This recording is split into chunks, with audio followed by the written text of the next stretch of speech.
무엇을 하건 예수밖에 몰랐던 청년은 말씀 하나 잡고 인생을 걸어왔네. 열정이 많아 오해도 받고 쓰렸던 시간이 추억이 되었고 지쳐서 졸다 만났던 주님은 사명을 주셨네. 주가 곧 오신다 외치는 소리 주가 곧 오신다 주기를 예비해야지 주가 곧 오신다 주님의 자녀들에게 지키고 물을 줘 자라게 해야지. 우리의 삶을 통해 주님이 우리 아바라는 것과 그들이 주의 자녀라는 걸 누리게 되기를. 우리의 얘기를 통해 지금이 어느 때라는 것과 더욱더 많은 사람들이 주님을 알게 되기를.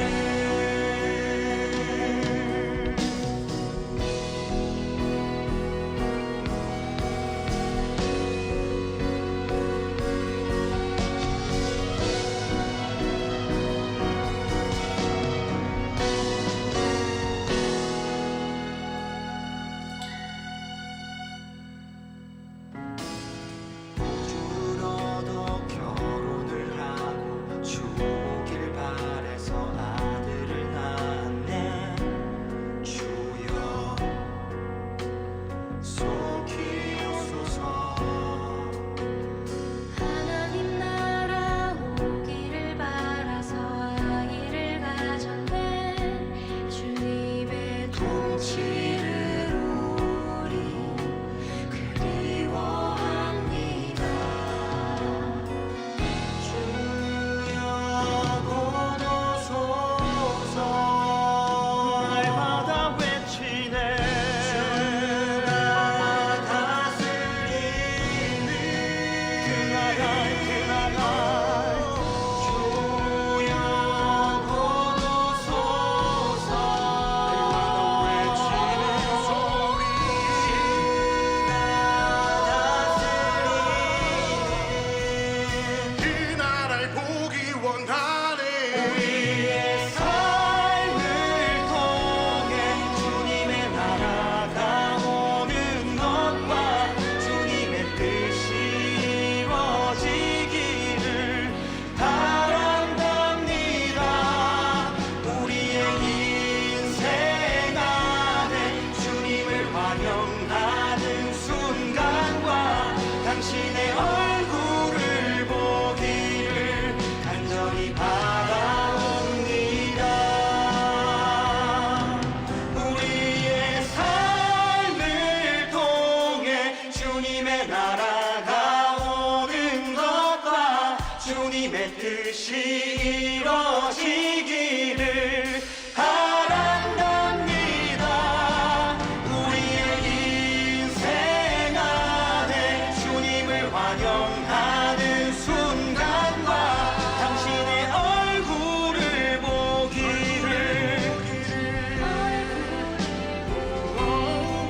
당신의 얼굴을 보기를 간절히 바라옵니다.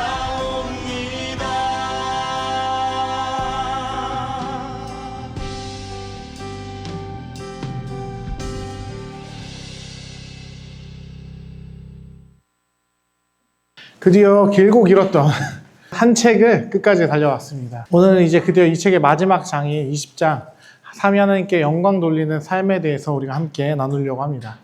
네, 그리고 이것을 통해서 저희는 같이 한 권의 책을 끝내게 되는 아주 경이로운 시간을 갖게 될 것 같습니다. 네, 오늘은 이제 베이직 오브 베이직, 기초 중에 기초, 이제 마지막을 이제 보려고 하는데, 일단 끝까지 이 강의를 잘 따라와 주신 모든 여러분에게 감사하다라는 말씀 먼저 드리고 시작하도록 하겠습니다. 오늘을 통해서 우리가 개혁주의 신앙의 시작점을 완벽하게 독파했다라고 저는 과감없이 말씀드릴 수 있을 것 같아요.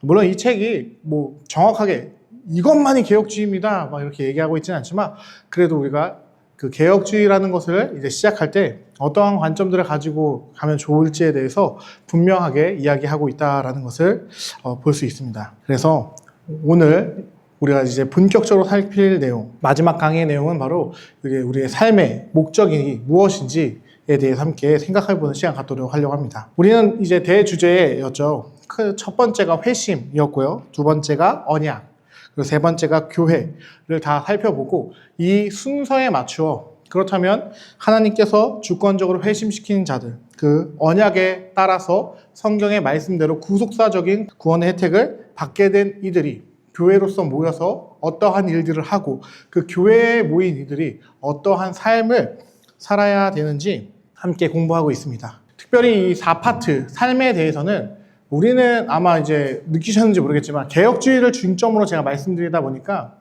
개혁주의만 본 것 같은데, 사실 이 책이 말하고 있었던 건 무엇이냐, 개혁주의적인 삶은 무엇이고 또한 비개혁주의적인 삶의 관점은 무엇인지에 대해서 살펴봤다라고 말씀드릴 수 있을 것 같아요.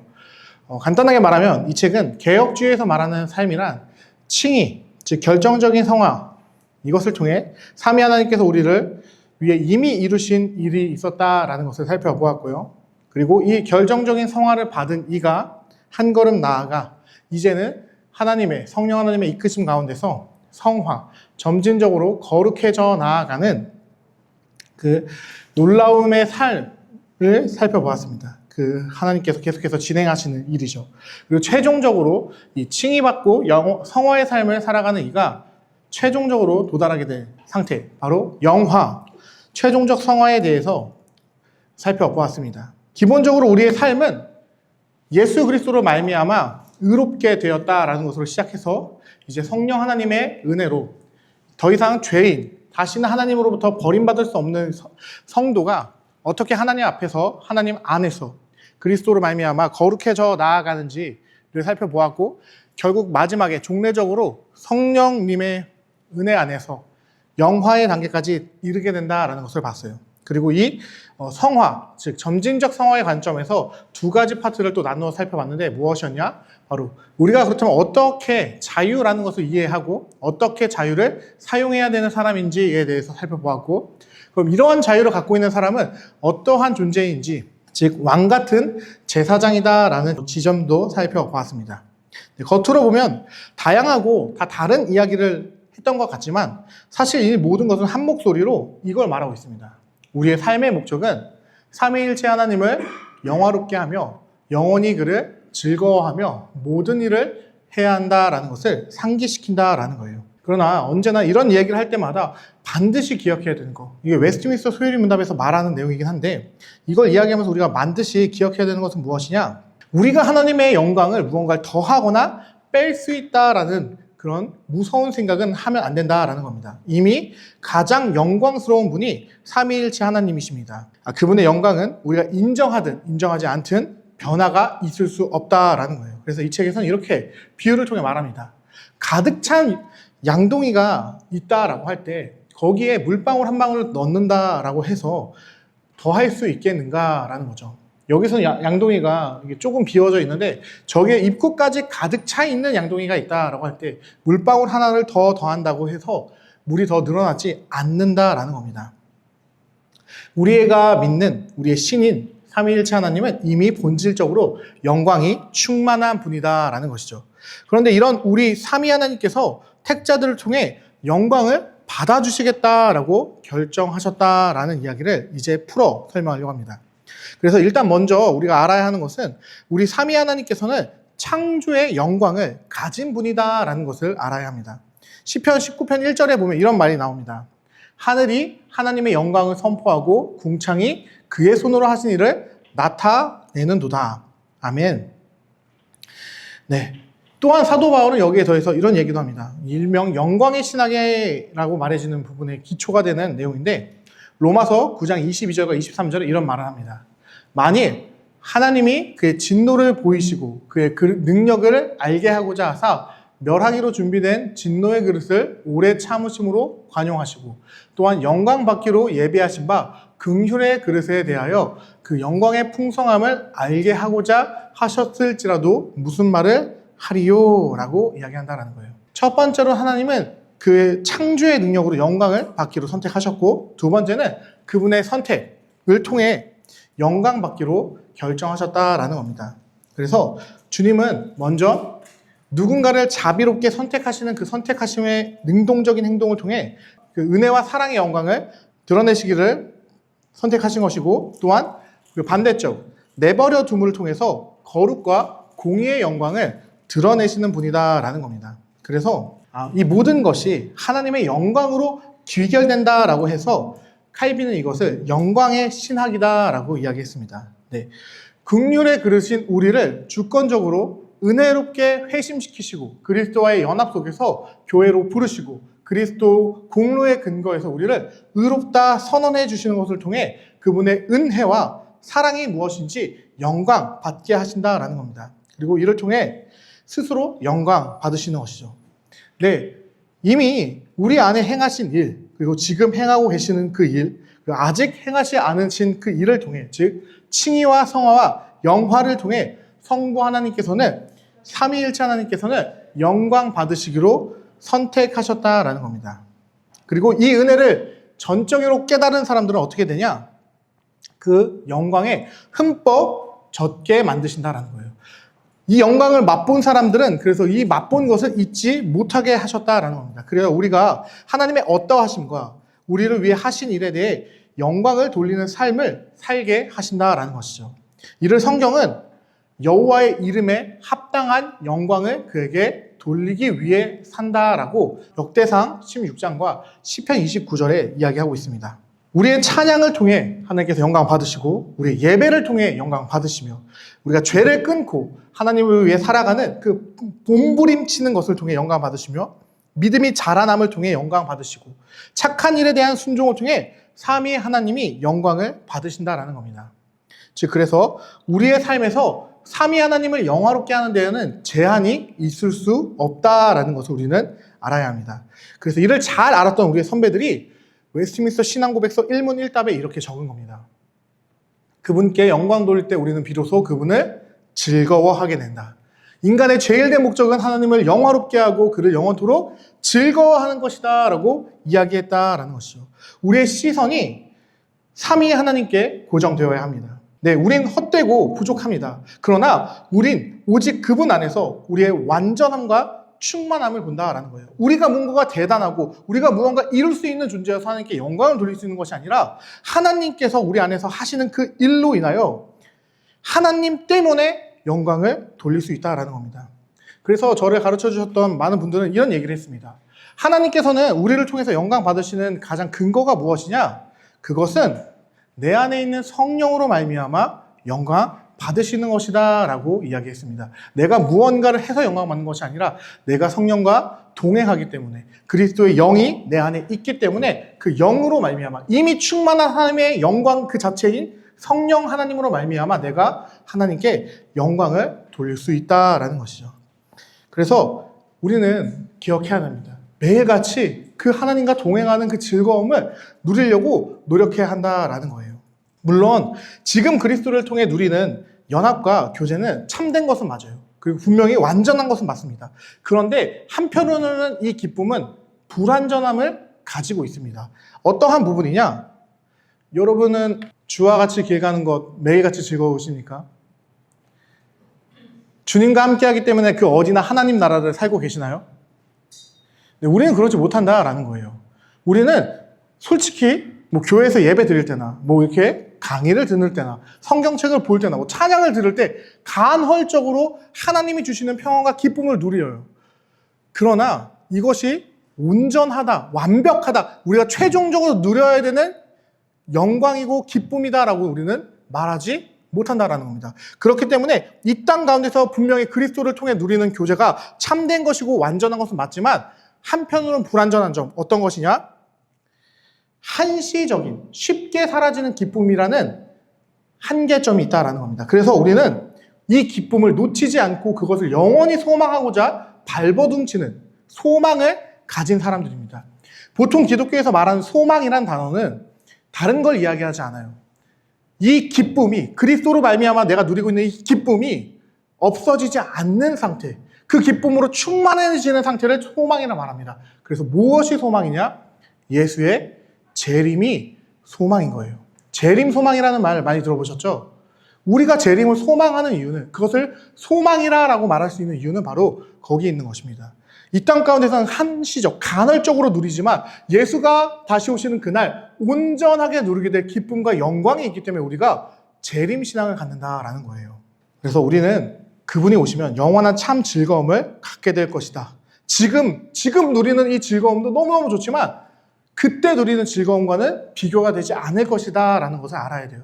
그래서 중요한 게 무엇이냐, 오늘 우리가 이제 제가 우리의 삶을 통해 라는 찬양을 올려드렸잖아요. 그 찬양에 보면은 계속 말이 많이 나는 게, 하나님이 잘 말해주셨는데 주님이 오실 것을 계속 사모해요. 근데 이게 힘들어서 사모하는 것처럼 들렸나요, 노래가? 노래 들으셨는지 안 들으셨는지 모르겠지만 그 노래를 들으면 정말 그분이 오시기를 간절히 소망하는, 그것이 내 기쁨이다라는 간절한 마음이 있기 때문에 그 고백한다는 거예요. 제가 2절의 가사를 좋아한다고 했는데 사실 그 2절 때문에 제가 김보규 씨를 제 결혼식장에 불렀거든요. 그 노래 불러달라고. 왜 그렇게 했냐? 제가 제 아내가 공주라는 게 아니에요. 제가 제 아내를 얻어서 그 아내와 결혼을 하고, 그 노래는 아들이라고 하지만 자녀를 낳는 것이 주님의 나라를 위한 것이 되었으면 좋겠다라는 마음이 있었고, 그 이제 여자 파트에서 주오길 바래서 내가 아이를 가졌다라고 이제 고백하는 파트가 있는데, 우리의 삶에 정말 중요하다 하면 중요하고 그냥 일상적이면 일상적이다 할 수 있는 아이를 갖는, 자녀를 생산하는 그 일마저도 포커스가 어디에 있냐? 하나님 나라에 있는 거구나. 주님이 오시 바라는 마음에서 우리는 그렇게 해야 되는 것이구나라는 소망이 있었다라는 겁니다. 즉 제가 말씀드리고 싶은 건 뭐냐? 내 삶이 너무 힘들고 팍팍해서 예수님이 나 빨리 왔으면 좋겠다. 이건 재림 소망이 아니에요. 물론 이런 소망이라도 갖는 것은 너무너무 기쁜 것이지만 우리가 갖는 재림 소망은 무엇이냐? 내가 너무 즐겁기 때문에 이 삶이 지금 너무 그리스도로 충만해지고 그리스도로 꽉 차 있어서 예수가 이 너무 기쁜 그 기쁨이 소멸되는 것이 너무너무 싫기 때문에 예수가 다시 오시기를 마라나타, 아멘 주 예수여 어서 오시옵소서 라고 말할 수 있는 우리가 되어야 한다라는 겁니다. 그래서 웨스트민스터도 영원토록 그를 즐거워해야 한다라고 이야기하고 있다라는 겁니다. 그래서 이 재림의 소망은 삶의 모든 영역에서 드러나야 합니다. 우리가 재림을 소망하는 삶을 살며 주와 같이 길 가는 것이 우리의 삶의 기본 스탠스가 될 수 있어야 한다라는 거예요. 개혁주의에서 말하는 최고봉의 신앙, 그러니까 이게 예수 믿자마자 돼야 된다 이런 얘기를 드리는 게 아니라 신앙이 자라나다 그리스도의 장성한 분량까지 이르면 무엇을 소망하는 사람이 되어야 되는 거냐? 매일과 같이 예수 다시 오시기를 소망하는 사람이 되어야 한다는 거예요. 이 세상에 멸망하길 바라는 사람이 아니라 예수가 다시 오셔서 그 그리스도로 말미암아 주어지는 그 기쁨이 내 삶에 충만하기를 소망하는 사람이 될 수 있어야 한다는 겁니다. 그래서 이 길, 재림을 소망하는 것은 직장에서도 나와야 되고 동호회, 가정에서도 나와야 한다는 겁니다.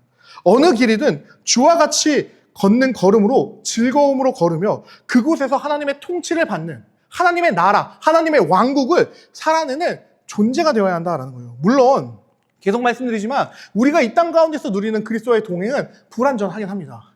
그러나 이 간헐적으로 누리는 이 기쁨이 완전해질 그날에 우리는 고대하며 모든 삶의 영역에서 삼위 하나님의 영광을 비추고 나타내며 그분을 즐거워하는 삶을 살아내야 한다는 거예요. 이 개념이 정말 중요합니다.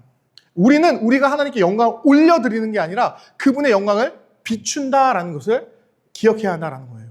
태양은 스스로 빛을 내지만 예수님이 태양이라고 한다면 우리는 달로서 그의 빛을 반사해서 비춰내는 존재가 되어야 한다라는 겁니다. 개혁주의 신앙은 지금뿐 아니라 영원히 우리는 하나님을 영화롭게 하고 즐거워하도록 존재해야 한다라는 것을 상기시킵니다. 이로써 완전히 영화로우신 성경의 삼위일체의 하나님을 아는 것과 삼위 하나님의 영광을 위해 사는 것 사이의 연결은 뗄래야 뗄 수 없는, 그 분리될 수 없는 그런 관계성이 있다라는 것을 강조하고 있다라는 거예요. 즉 그분의 영광에 대해서 아는 것만으로는 충분하지 않다라는 겁니다. 우리는 그분의 영광을 위해 살아내야 한다라는 거예요. 모든 삶의 영역에서 우리는 그리스도를 위해 살아야 합니다. 그분의 향기와 흔적을 드러내는 삶을 살아야 한다는 거예요. 바울이 그래서 그렇게 가르치는 겁니다.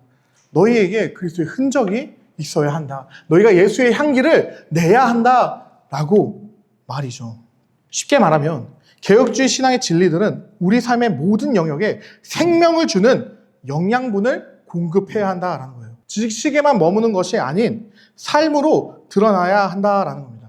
도서관은 지식을 의미하는 거고요. 저 사람들 많은 곳은 우리의 삶을 의미하는 거예요. 지식에만 머물지 말고 삶으로 연결될 수 있어야 한다라는 겁니다. 믿으면 반드시 그에 맞는 행동이 나와야 합니다. 우린 왜 종교개혁자들이 오직 하나님께의 영광을 외쳤는지 생각해 봐야 한다라는 거예요. 행위로 구원받지 않는다라는 것 이제는 아실 거다라고 저는 믿습니다. 우리의 행위는 구원을 아는 자의 마땅한 감사의 표현일 뿐이다라는 거예요.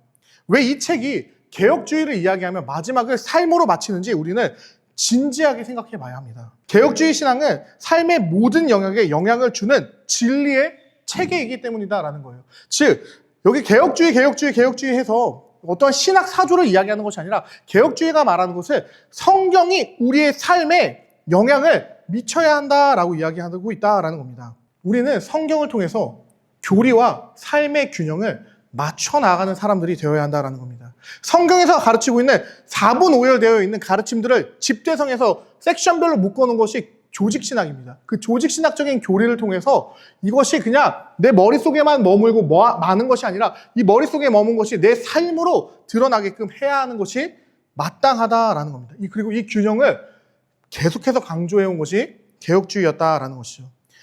제가 자주 말씀드렸던 어떤 권사님, 어떤 여자 노 집사님이 당신은 개혁주의자가 아닙니다라고 얘기를 듣고 회심했던 분 있죠. 그분이 이분이에요. 아브라함 카이퍼라는 분인데 이분이 이렇게 얘기했습니다.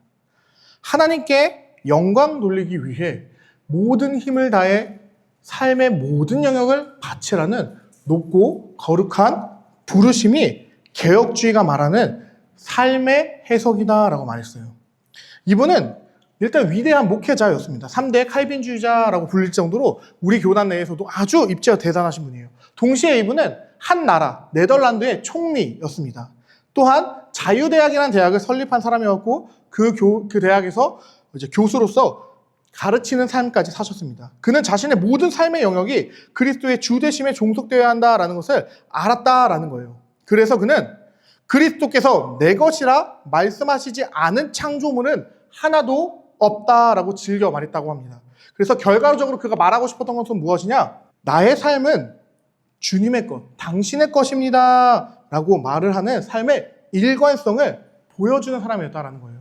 그가 열심히 세상 정치하면 안 된다라고 우리 다들 생각하잖아요. 근데 가장 뛰어났던 칼빈주의자였던 아브라함 카이퍼도 한 나라의 수상을 지낼 정도로 정치에도 깊게 관여하고 사회에도 깊게 관여하고 교육에도 깊게 관여하는 사람이었다라는 겁니다. 자유대학은 신학대학교가 아니에요. 일반 대학교였습니다.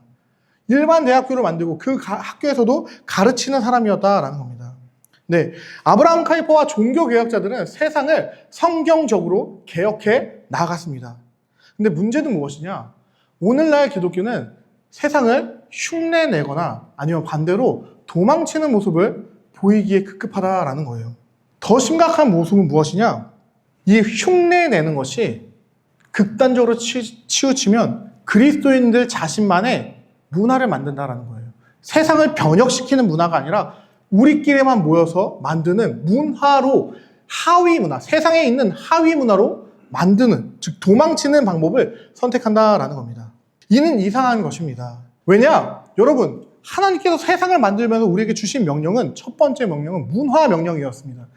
세상을 하나님 중심적인 문화의 가치관으로 변혁시켜 나가는 것이 우리 인간의 최초 명령, 목적이었다라는 겁니다.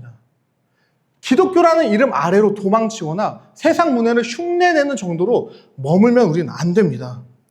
우리의 선배들은 세상에서 벗어나거나 무비판적으로 흉내내지 않았습니다. 그들은 모든 위험과 기회가 공존하는 세상에 있었으나 세상에 속하지 않았던 사람들이다라는 거예요. 근데 우린 세상 속에서 그리스도인으로 살아가야 되는 사람들입니다.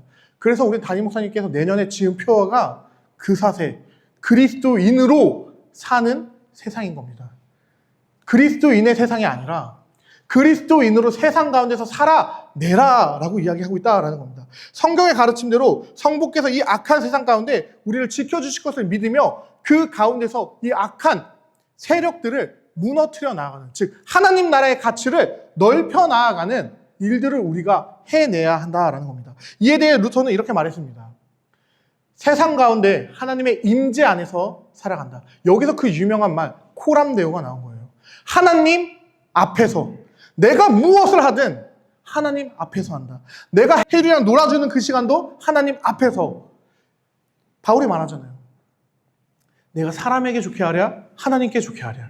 우리는 모든 순간 가운데 내가 하나님 앞에 있다라는 그 코람데오적인 정신을 잊어서는 안 되는 겁니다. 또한 칼빈은 여기서 더 나아가 이렇게 말합니다. 하나님과 함께하는 일, 네코티움 쿰 데오라고 하는데 이 말은 무엇이냐? 하나님과 함께하는 일이 내 삶의 모든 영역이다라는 겁니다. 내 삶을 살아가면서 하나님과 함께하지 않는 일이 있을 수 없다라는 거예요. 내가 예수 믿는 사람이다라고 한다면 숨을 쉬는 것도 난 누구랑 같이 하는 거냐? 성령 하나님과 함께하는 것이고, 물을 마시는 것도 성령 하나님과 함께하는 것이고, 밥을 먹는 것도 성령 하나님과 함께한다라는 겁니다. 그게 바로 임마누엘이기 때문에 하나님이 우리와 함께하는 것을 잊으면 안 된다라는 거예요. 그러니 나와 함께하는 그 하나님과 모든 일, 이런 말을 해서 좀 민망하지만 화장실에서 용변을 보는 일마저도 우리는 하나님과 함께한다라는 생각을 가져야 한다라는 거예요. 정말 자꾸 별 볼 일 없는 그 일, 이것까지 하나님이 나와 함께할까 싶은 그 일에서부터 가장 중요한 일까지 하나님은 여러분을 떠나지 않는다라는 겁니다. 자, 그렇다면 우리는 무엇을 배워야 할까요? 정확히는 어떻게 그분의 임재 안에 계속 살면서 삼위 하나님과 함께하는 일을 할 수 있냐라는 건데, 개혁자들은 이렇게 말했습니다. 우리가 행하는 모든 것에 그분의 영화롭게 함으로써 우리는 할 수 있다라고. 즉, 사회 각계각층에서 하나님을 영화롭게 해야 한다라는 것이 개혁주의의 신조이자 목적이었다라는 거예요. 이게 뭔가 엄청난 일을 해야지만 하나님을 영화롭게 한다라고 제가 말했었나요? 지난주에 제가 분명히 말씀드렸어요. 열심히 하는 것, 최선을 다해 살아내는 것이 하나님의 영광을 위한 삶인 겁니다. 사회 각계각층에서 나에게 맡겨진 그 임무를 내가 할 수 있는 최선의 범위 내에서 해내면 그것이 하나님께 영광이 되는 것이다 라는 겁니다. 그래서 우리는 반드시 그걸 기억해야 돼요. 하나님의 주권, 하나님의 섭리는 내 삶과 분리될 수 없다라는 것을 기억해야 한다라는 겁니다. 물론 그렇더라도 하나님의 주권과 섭리가 있기 때문에 내가 아무것도 안 해도 된다를 얘기하는 게 아닙니다. 우리는 그렇기 때문에 더더욱 더 열심히 나의 삶을 살아내야 합니다. 혼신의 노력을 다해야 한다라는 건데, 그분의 은혜로 삶의 모든 영역에서 성경의 진리를 꾸준히 신실하게 적용해 나아가야 한다라는 거예요. 참된 개혁주의는 성경을 따라 개혁된 믿음, 성경을 따라 언제나 개혁하는 믿음을 가진 것이 우리의 기본 태도다라는 겁니다. 우리는 성경적으로 살아가는 사람들이다라는 거예요. 그래서 칼빈이 말한 것처럼 참된 하나님의 말씀이 하지 않는 것은 하지 않고 명하지 않는 것은 생각하지 않으며 하나님의 말씀 가운데서 말하고 있는 것을 순종하려고 하는 태도들이 우리에게 필요하다라는 겁니다. 우리는 언제나 성경을 따라 나아가는 사람이어야 합니다. 또한 개혁주의 신학은 삼위 하나님의 선한 창조를 단언함으로써 세상과 단절되어서는 안 된다라는 거예요. 무슨 말이냐? 세상을 하나님께서 만드셨기 때문에 세상에 속된 것은 없다라는 믿음을 가지고 이 세상 가운데서 내가 예수 믿는 사람으로 살아내야 한다라는 겁니다. 그러나 중요한 건 선한 창조는 여전하지만 어때요? 지금 현재 상태는 타락된 상태임을 기억함으로써 무지성, 아무 생각 없이 하나님이 만든 거니까 그냥 그대로 사용한다든지 그러면 안 된다라는 거예요. 대표적으로 술과 담배가 그런 것들입니다.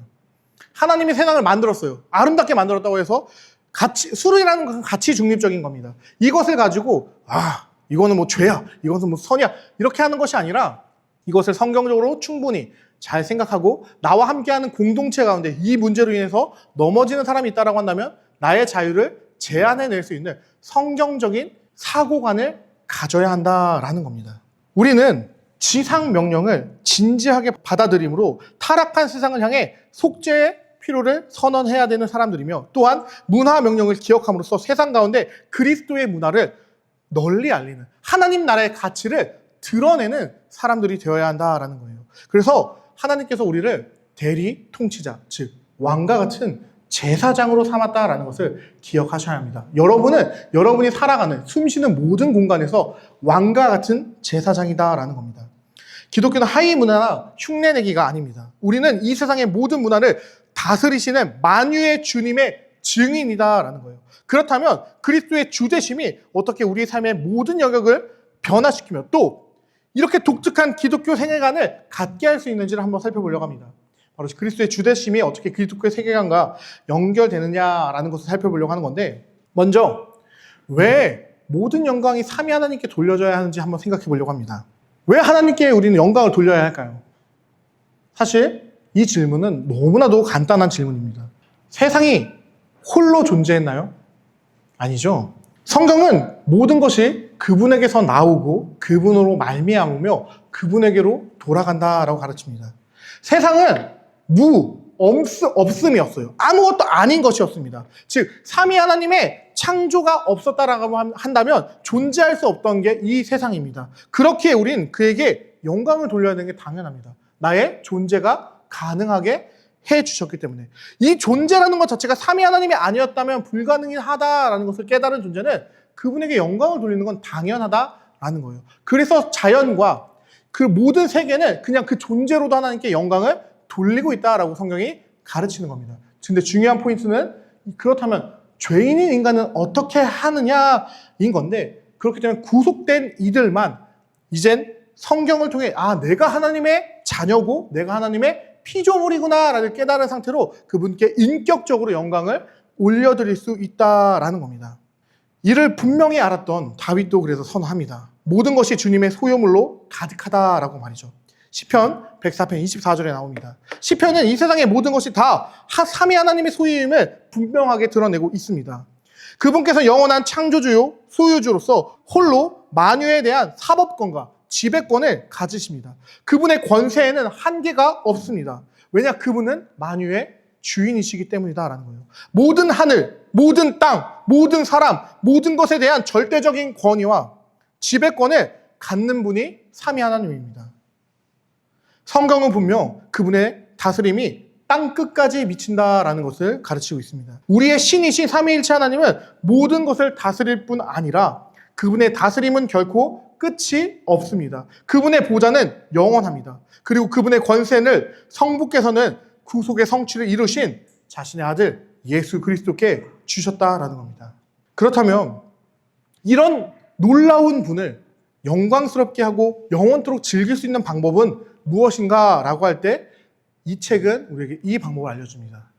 오직 성경의 인도를 따라 가야 한다. 계시된 성경을 따라 해야지만 성경이 가르치는 방법을 통해서만 삼위 하나님께 영광 올릴 수 있다라는 겁니다. 만약 우리의 모든 믿음과 행함 가운데 그분을 영화롭게 하고 즐거워하도록 그분 앞에서 우리의 삶의 순서를 정하는 법, 그분이 어떠한 법을 정하지 않았다면, 알려주지 않았다면 우리가 그분을 영화롭게 하거나 즐거워하는 일은 절대적으로 불가능하다라는 겁니다. 왜냐? 하나님께 오를 수 있는 방법을 인간이 발견할 수 있다라고 말하는 순간 모든 종교는 신에게 닿을 수 있다라고 결론이 나기 때문입니다. 하나님께서 자신을 기쁘게 할 수 있는 방법을 알려주셔야지만 인간은 그 방법대로 신을 기쁘게 할 수 있다라는 겁니다. 물론 구약시대에는 정말 다양한 방법이 있었습니다. 제사를 통해서 아니면은 하나님께서 직접적인 개입을 통해서 다양한 방법으로 인간들에게 알려주시기도 했어요. 어떨 때는 꿈을 통해서 다윗에게 성전을 이렇게 지어라 라고 알려주시기도 하고 솔로몬에게 나타나셔서 너가 원하는 것은 무엇이냐 라고 묻기도 하셨습니다. 그런데 이제는 달라졌습니다. 모든 구속의 성취가 언약적으로 완성된 이후 그리스도로 말미암아 성경이 마침표가 찍어진 다음에는 오직 단 한 가지 방법, 성경을 통해서만 우리는 하나님을 기뻐하시는 방법을 알 수 있다는 겁니다. 특별히 이 성경은 성자 예수 그리스도를 나타내고 있습니다. 언약의 완성이신 그리스도를 통해 성삼위 하나님에 대한 계시를 주셨다라는 거예요. 우리는 그렇게 이제 그리스도를 드러내는 성경을 통해서만 어떻게 삼위일체 하나님을 영화롭게 하며 즐거워하는지 배울 수 있다라는 겁니다. 성경은 우리가 무엇을 믿어야 하는지, 삼위 하나님이 무엇을 원하는지 가르쳐 준다라는 거예요. 제가 어제 수요예배 설교 때도 말했지만 성경에 도덕 나옵니다. 성경에 다양한 가치관 다 나와요. 근데 그 가치관들이 적혀있는 본질적인 목적은 무엇이냐? 삼위 하나님을 경외하는 방법을 가르치기 위해 그게 성경에 기록된 거지, 그것 자체를 위해 성경은 기록되지 않았다라는 겁니다. 우리는 그것을 반드시 알아야 합니다. 그래서 바울은 자신의 마지막 유언과 같은 디모데 후서에 이렇게 마지막을 장식하는 겁니다. 교훈과 책망과 의로 교육하기에 성경은 유익하다라고 말이죠. 그리고 이 성경, 기록된 말씀을 통해 일하시는 분이 있습니다. 누구시냐? 우리 안에 내주하시는 성령이십니다. 즉, 우리는 성경을 통해 그것을 깨닫게 하시는 성령으로만 어떻게 나아가야 하는지, 하나님께 어떻게 영광을 올릴 수 있는지를 배울 수 있다라는 겁니다. 예수님께서 말씀하셨듯이 성령님께서는 본인의 말을 하지 않으십니다. 성령님은 자신의 입을 지우십니다. 그리스도의 말을 생각나게 함으로 그리스도인의 삶을 살아가게 하신다라는 거예요. 즉, 하나님의 영께서는 성경의 말씀을 조명하셔서 우리 삶의 모든 영역과 우리가 만나는 모든 상황에서 우리가 말씀에 순종하도록 능력과 권한을 주신다라는 거예요. 네, 성령은 스스로 말하지 않습니다. 오히려 성경의 가르침 위에서 우리가 어떻게 살아야 하는지를 가르쳐 주신다라는 겁니다. 자, 그렇다면 우리가 해야 되는 태도는 무엇이냐? 너무 간단해요. 성경을 집어 들어 읽어야 합니다. 책에선 오늘날 많은 그리스도인들이 성경을 읽지 않는다라고 합니다. 만약 성경이 하나님의 말씀이라고 믿는다면 당연히 우리는 어떤 태도가 있어야 할까요? 내가 믿는 신의 말씀을 가까이 해야 하지 않냐라는 겁니다. 성경이 장식품일까요? 성경이 잠이 안 오면 베고 자는 베개일까요? 뭐 이렇게 딱 멋있게 이렇게 해놓는 거 아니잖아요? 종교개혁자들이 목숨을 걸고 했던 일 중에 다 동일하게 하나씩 있는 게 무엇이었냐? 자국어로 성경을 번역하는 일이었습니다.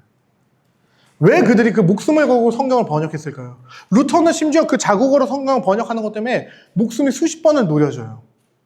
칼빈도 자신의 사촌이 번역한 성경에, 프랑스어 성경에 이름 써줬다가 쫓겨난단 말이에요, 프랑스에서.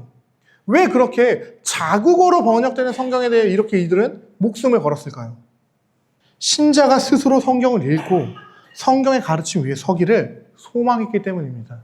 누군가가 해석해주는 사제와 신부와 뭐 그런 주교와 추기경들이 말해주는 말이 아니라 성경책 자체를 통해 하나님을 깨닫고 알기를 종교개혁자들은 알았다는 거예요. 한번 생각해 볼게요. 종교개혁자들이 바보였을까요? 성경을 일반인들에게 쥐어준다라고 하면 어떤 일이 생길까요? 성경을 알면 알수록 똑똑해져요. 그럼 어떻게 되죠? 사제들의 권한은 떨어질 수밖에 없어요. 한국교회에도 그런 분이 있었습니다. 제자훈련 시키지 마라. 성도들 똑똑해지면 머리만 커져서 막 이렇게 한다. 안 가르치는 이유가 있었다라는 겁니다. 그런데 종교개혁자들은 목숨을 걸고 성경을 번역합니다. 왜냐? 성경을 통해서 신자 스스로가 하나님을 만나야 되기 때문에, 성경을 통해서 신자 스스로가 하나님의 앞에 서는 법을 깨달아야 되기 때문에, 성경이 무엇이라 말하고 있는지를 신자 스스로가 어떠한 목회자나 어떠한 누구에게 기대해서 아는 게 아니라 성경책 자체를 통해서 깨달아야 했기 때문에 그 주어졌다라는 겁니다. 왜 그럼 그들이 그걸 믿고 그 번역을 해서 넘겨줄 수 있었냐? 우리 안에 성령님이 계시기 때문에 그 성령께서 바른 온전한 성경의 가르침을 가르쳐 줄 것이다라고 믿었던 거예요. 물론 이제 종교 개혁자들도 목숨을 걸고 바른 성경의 가르침을 가르쳤지만 그것 이상으로, 왜냐 예수님도 실패하셨어요. 여러분 다 아시죠? 예수님이 제자를 3년을 가르쳤어요. 3년 동안 동거동락하면서 밥 먹으면서 가르쳤단 말이에요. 자, 예수님의 결과가 뭐였죠? 한 명은 은 30에 예수님을 팔고, 또 한 명은 옷 다 벗고 도망치고, 한 명은 기회가 3번이나 있었는데 다 3번 부인하다가 한 번은 저주까지 해요. 그게 예수님의 사역의 결과였어요. 예수님도 가르치는 일에 실패하셨습니다. 근데 누가 그들을 변화시켰죠? 오순절 성령이 임하셨을 때 두렵고 떠는 마음으로 마가의 다락방에서 덜덜덜 떨며 있었던 그들에게 성령이 오셨을 때 그들이 변화했다라는 겁니다. 그걸 종교개혁자들이 몰랐을까요? 종교개혁자들도 그걸 알았던 거예요. 그러니까 자신들의 가르침, 자신들의 뛰어난 그것을 이야기하고 싶었던 게 아니라 그들 스스로가 성경을 통해서 성령님의 조명하심 아래에서 성경을 깨닫고 잘못된 것을 분별할 수 있는 힘을 키우길 원했던 겁니다. 종교개혁자들은 성도들이 우매해지길 원치 않았어요. 성도들이 다들 똑똑해지길 원했습니다. 왜냐? 예수님께서 모든 제자들의, 모든 성도들에게 너는 내 제자요 증인이다 라고 말했기 때문에 종교개혁자들은 나만 예수님의 제자요 증인이 아니라 오늘날 나와 함께하는 이 모든 성도들이 예수님의 증인이요 제자요 제사장이다 라는 가르침을 분명하게 했다라는 겁니다. 우리는 그렇게 나아가야 합니다. 그런데 오늘날 많은 그리스도인들은 이렇게 목숨 걸고 500년 전에 종교개혁자들이 우리 손에 들려준 성경을 중요하게 생각하지 않는 것 같습니다.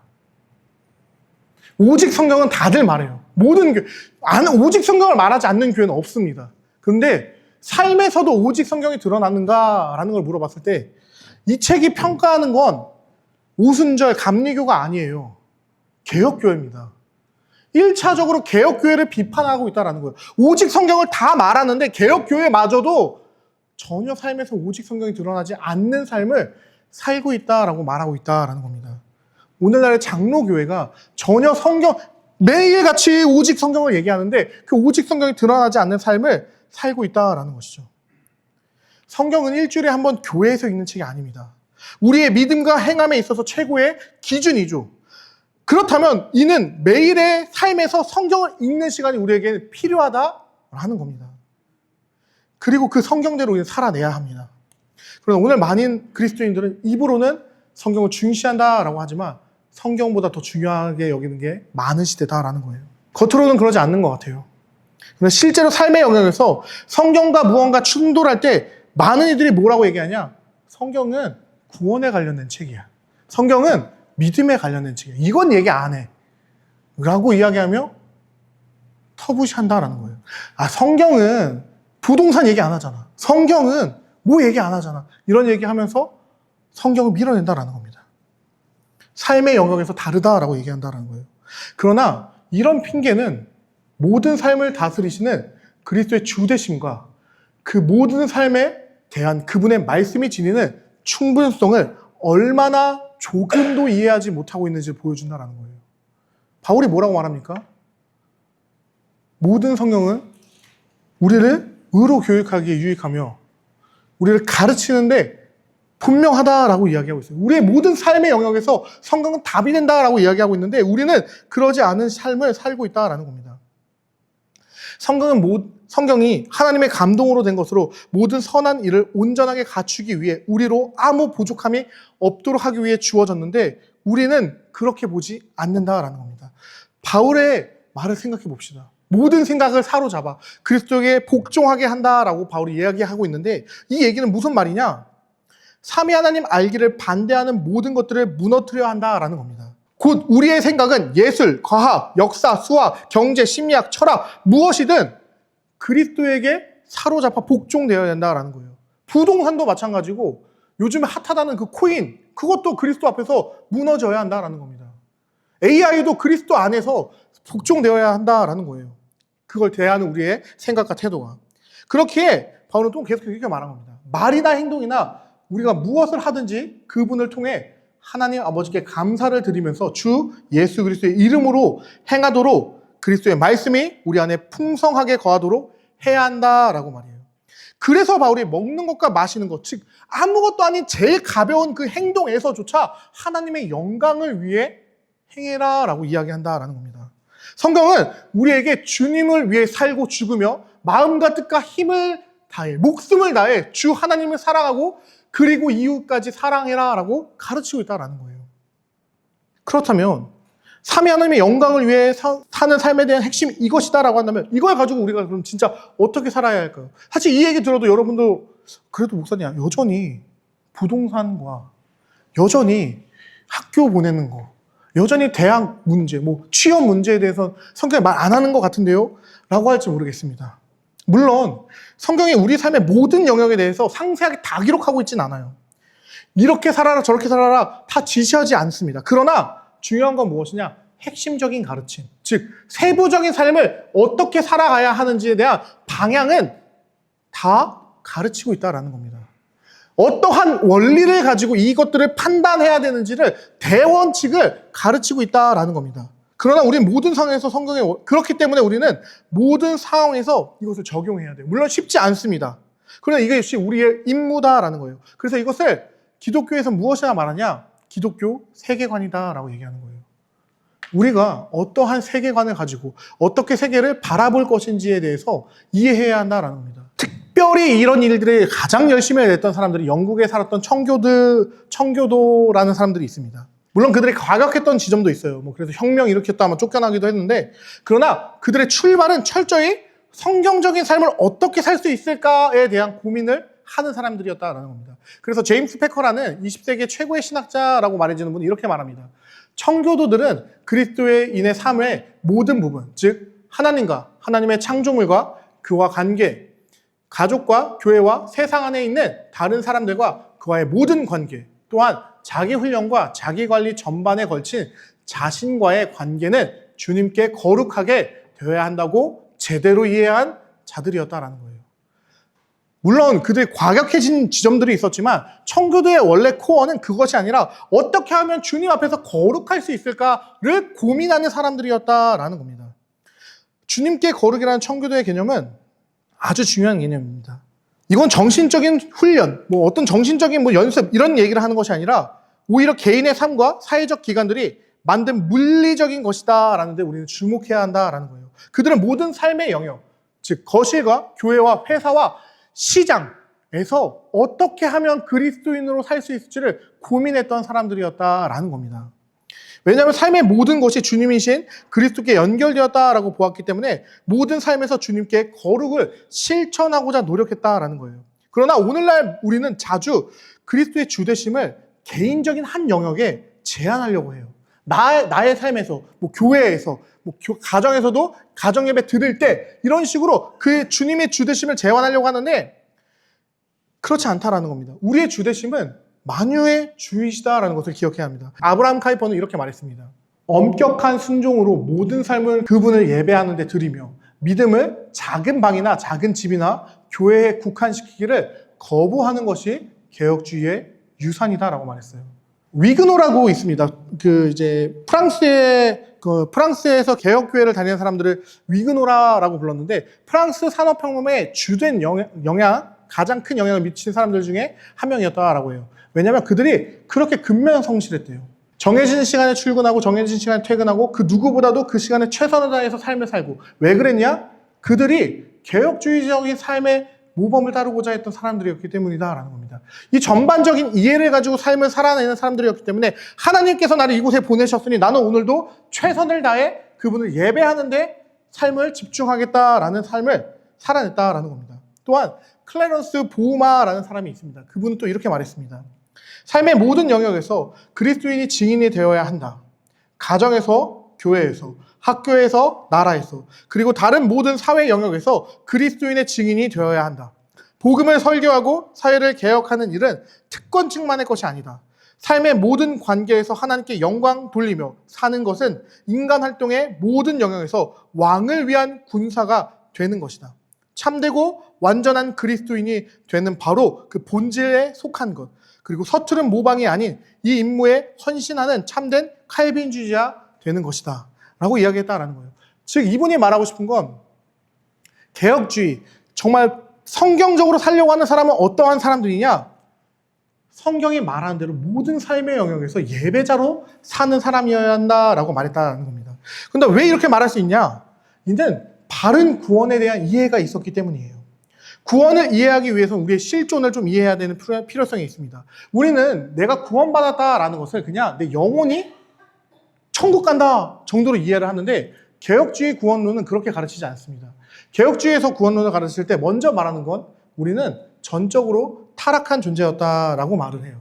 전적 타락이라는 거는 내가 돌이킬 수 없을 정도로 무슨 악한 존재였다라는 게 아니에요. 내가 하나님 앞에서 죄를 지어서 진짜 그 머리에 뿔나고 악마가 됐다 이런 얘기를 하는 게 아니라 오히려 삶의 모든 측면이 죄의 타락과 오염에 의해 악한 영향을 받았다라는 겁니다. 전적으로 내가 살아가는 모든 영역이, 내 삶의 전 영역이 죄가 됐다라고 말한다라는 거예요.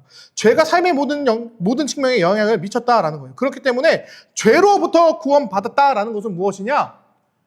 이 죄된 삶으로부터 속죄함을 얻었다라는 겁니다. 무슨 뜻이냐? 인간은 내 내면, 영혼이 구원받는 것으로 끝난 것이 아니라 전 인격이 구원받고 죄로 망가졌던 삶의 모든 영역이 구속되었다라는 뜻을 있다라는 거예요. 그렇기 때문에 위근호들이 자신의 일터에서 예배자로서 살 수 있었다라는 겁니다. 이 은혜를 깨달은 사람은 온 마음과 목숨과 힘과 뜻을 다해 그분을 사랑하며 이웃을 사랑하는 삶을 살 수밖에 없다라는 거예요. 그래서 은혜가 무엇인지, 나의 존재성이 얼마나 처절한 존재였는지를 개혁주의에는 그렇게 먼저 꼬집는 겁니다. 하일데베르크에서도 제일 먼저 말하는 게 우리에게 왜 구원이 필요한지, 전적 타락에 대한 부분을 꼬집고 있는 이유도 거기에 있는 겁니다. 내가 얼마나 말할 수 없는, 나의 스스로는 벗어날 수 없는 진짜 구렁텅이 같은 곳에 빠져 있었는데 그곳에서 나를 강권적인 능력으로 끄집어 올려내셔서 씻기고 새 옷을 입히시고 나를 새로운 존재로 만들어주셨구나라는 걸 깨달은 사람은 그 은혜를 따라 살 수밖에 없다라는 겁니다. 그래서 개혁주의는 우리가 성경에 이해한 바대로 구원을 부분성이 아니라 전체성, 토탈리티다라고 말을 하고 있습니다. 그리고 이에 이어 헬리미터라는 사람은 이 부분을 이렇게 해석합니다. 하나님께서 사람을 구원하실 때 그분은 전인을 구원하신다. 그러므로 구원받은 전인은 교회에서뿐만 아니라 다른 시무를 처리할 때나 어떤 종류의 정치나 사회활동에 참여할 때도 하나님의 대의에 헌신해야 한다. 어떤 삶의 영역도 제외되지 않는다. 전체로서의 삶을 하나님의 인도하심을 받아야 한다. 즉 정치적, 사회적 관계와 노사관계, 가족관계, 교육, 과학, 예술은 모두 하나님 중심이 되어야 한다. 하나님께서 삶의 모든 부분을 지배하셔야 한다라고 얘기했습니다. 그리스도가 만유의 주가 되신다라는 이 개념은 아주 중요한 거예요. 그리고 이 개념에 대해서 슬로버그라는 사람과 마빈 올라스키라는 아저씨가 있는데 이런 질문을 합니다. 우리의 삶의 모든 영역에서 개인적인 삶뿐 아니라 모든 삶과 문화를 아우르시는 주님이신 그리스도를 드러냄으로써 우리의 믿음을 실행하며 살 것인가? 우리가 어떻게 그분을 드러내면서 살 수 있겠는가라고, 어떻게 살 것인가라는 질문을 던졌다는 거예요. 그리고 철학자이자 기독교인이었던 프란시스 셰퍼가 이렇게 말했던 부분을 기억나게 합니다. 그러면 우리는 어떻게 살 것인가? 네, 즉 개혁주의적인 구원관을 이해한 사람은 내 구원을 바라보며 그리스도의 은혜를 바라보며 터져 나오는 질문이 무엇이냐? 나의 모든 영역을 하나님께서 구원하셨고 나의 모든 영역을 이제 구속받은 백성으로 하나님의 자녀로 살게 하셨다라고 한다면 나는 이제 그 정체성으로서 어떻게 살아야 하는가라는 질문을 해야 한다라는 겁니다. 여러분은 여러분의 개인적인 삶과 가정과 교회와 일터, 문화의 영역과 대한민국이라는 나라에서 그리스도인으로 어떻게 살겠습니까? 우리는 그것을 고민해야 하는 사람들이다라는 거예요. 프리스베테리언, 장로 교인들은 그것을 고민하는 사람들이어야 한다라는 겁니다. 그리고 이거에 대해서 책은 이렇게 말합니다. 모든 영역에서 주만 섬기는 자가 되겠다. 이게 저번에도 말했지만 손 놓고 갑자기 막 할렐루야 하면서 찬양 부르고 이게 아니에요. 주만 섬긴다라는 건 내가 있는 그 자리에서 예수를 드높이는 겁니다. 나를 통해서 다른 사람들이 나의 삶을 보며 예수가 누구인지를 보게 만든다라는 겁니다. 우리 주님께서 만유의 주님으로 우리의 모든 삶의 영역에서 최고의 충성과 충직을 요구하십니다. 이에 존 프레임 교수는 이렇게 말했습니다. 삶에는 우리가 자치권을 주장하며 자신을 섬기도록 남겨진 구획은 없다. 우리는 하나님의 영광을 위해 모든 것을 해야 한다. 단지 공적 예배, 이게 주일 예배예요, 뿐 아니라 삶의 모든 부분이 신앙생활, 곧 하나님을 섬기는 것이다. 우리는 모든 결정에 있어 그리스도를 위하는지 그분께 맞설지 결정해야 한다라고 말했어요. 제가 우스갯소리로 이제 청소년부에서도 그다음에 하일데베르크 유리문답 강의할 때도 얘기를 했었는데 김바울 선생님이 부릅니다. 모든 날 모든 순간이라는 노래가 있다라고 했었어요. 폴킴이에요. 폴킴이 부릅니다. 모든 날 모든 순간. 근데 진짜 그리스도인들은 내가 모든 날 모든 순간 예수를 위해 살 것인지 아닌지를 고민하는 사람이 되어야 한다라는 겁니다. 우리에겐 중립이나 공평의 여지가 없습니다. 또 제가 존경하는 신학자, 웨스트민스터 신학대학교의 교수님이었던 A.I. 해치라는 분은 이런 얘기를 했습니다. 땅 위에 있는 하나님의 나라는 단지 교회 영역에만 국한되지 않는다. 교회만 하나님의 나라가 아니래요. 절대적 보편성을 목표로 인간 삶의 모든 부분에 걸쳐 절대적 주권을 확장한다. 그러므로 모든 충성스러운 종의 의무는 교회뿐 아니라 사회적이고 정치적인 모든 인간 사회로 하여금 하나님 나라의 의의 법에 순종하도록 노력하는 것이다. 우리가 하나님의 나라의 법, 하나님의 통치를 받는 사람으로서 살아내는 그 삶의 몸부림을 통해서 내가 존재하는 그 모든 곳에 그리스도의 의의 법이 드러나게 해라라는 이야기를 했습니다. 계속해서 이런 얘기를 합니다. 제가 읽어드릴게요. 우리의 의무는 힘 닿는 한 독특한 기독교적 기초를 바탕으로 인간 사회와 그에 속한 모든 단체들, 기관들을 즉시 조직하는 것이다. 하나님 나라의 법과 세상 법 혹은 그 통치자 마귀 사이의 중립이나 공평은 의의 왕이신 그분께 대한 반역죄다. 즉 뜨겁든지 차든지 하라, 미지근하면 안 된다라고 했던 부분을 이야기하는 거예요. 하나님 나라의 법령을 모은 위대한 책 성경은 정직하게 적용될 때 모든 관계에 있어서 인간 존재의 활동을 규제하는 원리들을 명쾌하게 규정한다. 거기에는 타협이 없다. 왕께서는 모든 활동 영역 가운데 모든 종류의 도덕 행위자로서의 인간에 대해 다음과 같이 말씀하셨다. 이 예수님이 하신 말씀인데, 나와 함께하지 않는 자는 나를 반대하는 자니라 라고 예수님이 말씀했다라는 겁니다. 그리고 이 자기를 반대하는 이 부분에 대해서 아담스라는 신학자는 또 이렇게 말했습니다. 에덴 동산의 두 나무로부터 천국이냐 지옥이냐 하는 인간 존재의 영원한 작정에 이르기까지 성경은 오직 두 가지 길만 제시한다. 곧 하나님의 길과 다른 길이다. 그에 따라 사람의 구원과 멸망이 결정된다. 하나님의 백성이 아니면 세상에 속한 자다. 복의 산 그리심산이 아니면 저주의 산 에발산이다. 영생이 아니면 멸망, 둘 중 하나로 이끄는 좁은 길과 넓은 길이 있다. 우리를 반대하는 사람들이 있고 우리와 함께하는 사람들이 있다. 안에 있는 사람들이 있고 밖에 있는 사람들이 있다. 생명과 죽음, 선과 악, 빛과 어둠, 하나님 나라와 사탄의 나라, 사랑과 증오, 영적 지혜와 세상 지혜가 있다라고 말했다라는 거예요. 오직 양자 태길만 있습니다. 예수님께서 분명히 말씀하셨습니다. 한 사람이 두 주인을 섬기지 못할 것이니 혹 이를 미워하고 저를 사랑하거나 혹 이를 죽이고 저를 경히 여김이라. 우리는 이 말씀을 분명히 기억해야 합니다.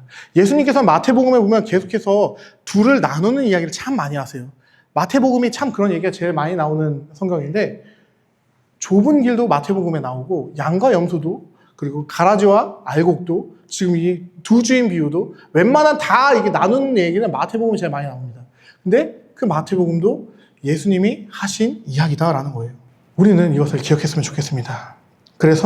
그렇다면 이것을 기억하고 나아갈 때 우리가 바라봐야 되는 것은 무엇이냐? 모든 일을 통해 영광 받으신 하나님을 알아야 한다라는 거예요. 사실 우리가 무엇을 택하든 하나님께서는 영광 받으십니다. 무슨 말이냐? 바울이 말했듯 진노의 그릇을 통해서는 거룩과 공의의 영광을, 긍휼의 그릇을 통해서는 사랑과 은혜의 영광이 드러난다라는 거예요. 실로 놀라운 것은 바울이 로마서 9장 22절부터 23절에 말한 이 대립이 창세기 이전부터 하나님의 뜻 가운데 있던 대립과 종말의 시대에 있을 대립을 연결하고 있다라는 겁니다. 여기서 놓치지 말아야 할 요점은 삼위 하나님께서는 양쪽 그릇 모두를 통해 자신의 영광을 나타낸다라는 거예요. 그렇다면 자비의 영광과 공의의 영광의 기준은 무엇이냐? 누가 긍휼의 그릇으로 특혜를 입을 수 있냐라고 할 때 바울은 로마서를 통해 이미 진노의 그릇과 긍휼의 그릇이 정해져 있다라고 말합니다. 이것은 중간에 바꿀 수 있는 게 아닙니다. 근데 많은 이들이 이걸 바꿀 수 있다라고 이야기를 해요. 어떻게 하나님이 그러시냐? 하나님께서 사람의 어떠함을 보고 그의 마음을 바꾸실 수 있다. 우리 하나님은 사랑의 하나님이시기 때문에 이렇게도 하시고 저렇게도 하실 수 있을 것이다 라고 말합니다. 근데 그건 이 성경 구절을 무시하게 된다라는 겁니다. 그들이 말하는 것은 언제든지 우리 스스로 진노의 그릇에서 긍휼의 그릇으로 변할 수 있다라고 말을 하는 건데, 이는 비성경적이다라는 거예요. 성경에서 분명히 이렇게 말합니다. 준비된 진노의 그릇이고 예비하신 바 긍휼의 그릇이다라고 말이에요. 그리고 가장 놀라운 소식은 이 긍휼의 그릇이 다른 사람이 아니라 이 자리에 나오신 여러분이다라는 거에 가장 놀라운 소식이다라는 겁니다. 삼위 하나님은 이미 여러분을 통해서 영광 받기로 작정하셨습니다. 그렇기에 여러분은 이미 그분의 기쁨의 그릇이요 영광의 그릇이다라는 것을 믿기에 간절히 소망합니다. 우리가 우리 스스로 이룰 수 없는 속죄함을 우리에게 부어주셨습니다. 그리고 이로 인해 저와 여러분은 삼위 하나님을 참으로 즐거워하게 된다라는 거예요. 그리고 그분을 향해 영광 올리게 됩니다. 이게 우리를 부르시는 이유입니다. 여러분을 보지 않기를 축복합니다. 우리의 눈을 성부 하나님의 영광의 완전한 빛이신 유일한 예수 그리스도, 영광의 주님을 바라봐야 합니다. 그리고 그분께서 다시 오시는 그날, 여기서 누리던 간헐적인 즐거움, 그것을 넘어 진정한 즐거움 소유하게 될 것이다 라는 것을 믿기를 간절히 소망합니다. 이제 강의를 마치려고 합니다. 베이직 오브 베이직이라는 이름으로 우리는 이 개혁신앙 기본 진리라는 책을 끝냈습니다. 그러나 사실 이 책의 마지막은 우리의 신앙과 삶의 새로운 시작이 되어야 할 것입니다. 우리가 살펴본 것처럼 개혁주의 신앙은 어렵고 복잡한 철학이라기보다는 아주 단순합니다. 우리는 삼위일체 하나님을 영화롭게 하고 영원히 그를 즐거워하도록 창조되고 구속되었다라는 것을 기억하라는 겁니다. 이 진리가 우리 머릿속의 지식이 아니라 삶 전체를 이끄는 중심축이 되어야 할 것입니다. 우리는 배웠습니다. 삼위일체 신께서 긍휼의 그릇인 우리를 택하시고 그리스도 안에서 우리를 의롭다 선언하셨으며 지금도 성령으로 우리를 거룩하게 빚어가시며 마침내 영화롭게 하실 것이다 라는 약속을 주셨습니다. 그리고 그 전체의 여정 가운데 여호와의 영광을 드러내게 될 것입니다. 우리는 이렇게 질문해야 합니다. 나는 이 영광을 그냥 알고만 있는 사람인가? 아니면 이 영광을 위해 사는 사람인가? 이것이 중요한 이유는 무엇이냐? 우리가 그 삶을 살 때 우리의 삶을 통해 누군가는 그리스도를 보게 될 것이기 때문이다라는 겁니다. 오늘 우리는 개혁주의 신앙의 교리의 체계이며 동시에 삶의 체계다라는 것을 함께 살펴보았습니다. 전적 타락이 우리의 전인격, 전 영역을 무너뜨렸듯이 은혜로 주어진 구원은 우리의 전인격과 전 영역을 다시 일으켜 세웁니다.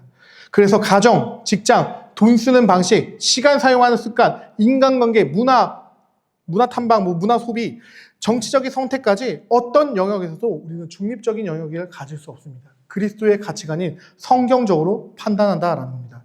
기억해야 합니다. 주님께서는 분명히 나와 함께 하지 않는 자는 나를 반대한다라고 얘기하셨습니다. 우리는 언제나 두 길 중에 한 길을 걷고 있다라는 것을 기억하며 다시 그 기본으로 돌아가시길 축복합니다. 종교개혁자가 외쳤던 그 말, 오직 성경, 오직 은혜, 오직 믿음, 오직 그리스도, 오직 하나님께 영광을 잊지 않길 간절히 바랍니다. 지식만 갖는 자들이 아니라 지식만 갖고 뜨겁지 않은 개혁주의는 필요 없습니다. 열심만 있고 진리를 모르는 그러한 기독교인도 필요 없습니다. 바울이 말한 것처럼 열심히 있으나 올바른 지식을 따르는 것이 아니어도 문제고, 또 한편으로는 지식이 있으나 사랑과 삶이 없는 것도 교만을 낳는다라는 것을 기억하며 이 참된 지식과 실제 삶의 균형을 맞추어 나가길 간절히 바랍니다. 그래서 오늘 강의는 실제적인 질문 몇 가지를 한번 던져보고 싶습니다. 과연 지금의 나의 일상에서 이 개혁주의적인 가르침, 성경적인 가르침으로 바꿀 것이 무엇인지 생각해 보았으면 좋겠고, 내 직업, 또한 내 소비, 내 여가, 내 관계 속에서 삼위일체 하나님의 영광을 위해 정리하고 고쳐야 될 점이 있다고 한다면 그것이 무엇인지와 내 삶의 어느 영역에 아직도 내 것이라고 붙잡고 있는 부분이 있는지 한번 생각해 보았으면 좋겠습니다. 여러분이 긍휼의 그릇입니다. 여러분은 하나님께서 자녀로 부르셨습니다. 그리스도의 속죄함을 여러분이 이미 입으신 자들입니다. 여러분을 통해 그분의 영광 받기로 작정하셨습니다. 그렇다면 이제 우리가 남은 것은 하나입니다. 하루하루 오직 주께 영광을 내 삶으로 드러내시길 바랍니다. 언젠가 다시 오실 그 주님께서 여기서 지금 간헐적으로 이 고민을 해 나아가며 살아가던 우리가 느끼던 그 기쁨이 언젠간 그로 말미암아 영원하고 완전한 즐거움으로 여호와 앞에서 바로 서게 될 그날을 바라보며 오늘 이 자리에서 이렇게 고백하였으면 좋겠습니다. 나의 전 삶, 전 존재, 전 영역은 삼위일체 하나님의 영광을 위해 존재합니다 라고 고백할 수 있길 바랍니다. 이렇게 살아낼 때, 불가능해 보이는 이 삶을 도전할 때 그 삶을 도전해냈던 한 사람 한 사람을 통해 하나님 일하셨습니다. 그리고 그 사람들이라고 해서 처음부터 이 완전한 삶을 살지 않았어요. 베드로도 완전하지 않았고요. 다윗도 완전하지 않았습니다. 아브라함도 마찬가지고 성경의 모든 인물이 우리와 동일한 성정의 사람이었습니다. 다 똑같았어요. 도찐 개찐 그 나물에 그 밥이었는데 이들이 계속해서 그 하나님을 집중하고 하나님 외에 살아갈 때 하나님께서 그들을 만들어 가셨다라는 겁니다. 하나님께서 우리를 통해 영광 받으실 겁니다. 우리가 넘어지더라도 다시 일어날 수 있습니다. 넘어지는 거 부끄러운 건 아니고 넘어지는 거 실패하는 건 아닙니다. 우리가 넘어져서 일어나기 싫어도 우리 주님께서 우리 멱살 잡고 일으키실 겁니다. 그리고 이게 어깨동무해서 끌고 가실 거예요. 그러니까 그 주님 의지하시며 주님의 영광 위에 살아가는 저와 여러분이 되게 간절히 축복드립니다. 이 책이 가르치고 있는 건 그래서 결국엔 아는 자가 되지 말라라는 겁니다. 알고 있는 대로 살아내라라는 거예요. 아는 사람은 많아요. 말로 떠드는 사람 정말 많습니다. 저는 여러분이 머리만 똑똑해져서 다른 사람들에게 판단의 잣대를 대는 사람들이 되게 원치 않습니다. 물론 이제 개혁주의를 처음 배우면 저도 그랬습니다. 저도 그랬기 때문에 이러면 안 되는데 이렇게 되긴 해요. 그러나 그것이 나의 신앙을 방해하지 않는다라고 한다면, 교회 전체의 신앙을 망가뜨리지 않는다라고 한다면 굳이 이렇게 뭐라고 할 필요 없이 그냥 기도해 주시면 되는 거고, 내가 하나님께서 원하시는 그 바른 방향성이 무엇인지를 찾아가는 과정이다라고 생각하시면 이 강의를 들어왔을 거라고 믿고 앞으로도 그렇게 살아갈 것이다라고 믿습니다. 이제 진짜 모든 강의는 끝났고